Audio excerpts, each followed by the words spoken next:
Sikandar versus porous Bharat की वीरता की अमर गाथा हिंदी स्मार्ट स्टोरी प्रस्तुत करता है। उस समय ग्रीक साम्राज्य का झंडा आसमान की बुलंदियों को छू रहा था।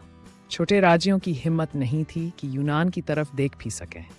लेकिन भारत की पावन धरा पर एक वीर पैदा हुआ जिसने सिकंदर के साम्राज्यवादी सपने को चुनौती दी, राजा पोरस। सिकंदर का सपना और भारत पर आक्रमण 326 ईसा पूर्व में सिकंदर ने अपनी विशाल सेना के साथ भारत पर हमला किया। उसकी सेना इतनी बड़ी थी कि अगर उसके धनुर्धारी एक साथ तीर चलाते तो सूरज की रोशनी भी धरती तक नहीं पहुंच पाती। लेकिन भारत के टुकड़े टुकड़े राज्यों में एक राजा ऐसा था जो सिकंदर के सामने झुकने को तैयार नहीं था, महाराजा पोरस। पोरस की वीरता और युद्ध की शुरुआत। पोरस 7 फुट 6 इंच लंबे एक विशालकाय योद्धा थे जिनकी सेना ने सिकंदर को चुनौती दी। जब सिकंदर ने पोरस को संधि का प्रस्ताव भेजा तो पोरस ने जवाब दिया, अगली मुलाकात युद्ध के मैदान में होगी।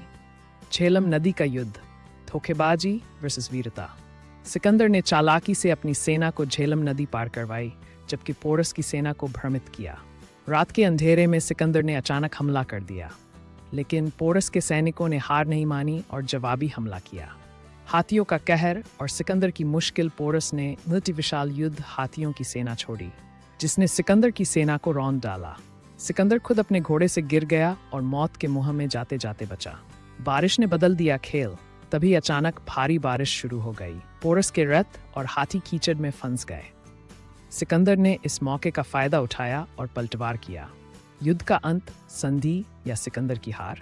कुछ इतिहासकार कहते हैं कि सिकंदर ने पोरस से संधि कर ली, लेकिन सच क्या था? अगर सिकंदर जीता होता तो पोरस का साम्राज्य आगे कैसे बढ़ता? सिकंदर ने पोरस को क्यों अपने कुछ राज्य दे दिए?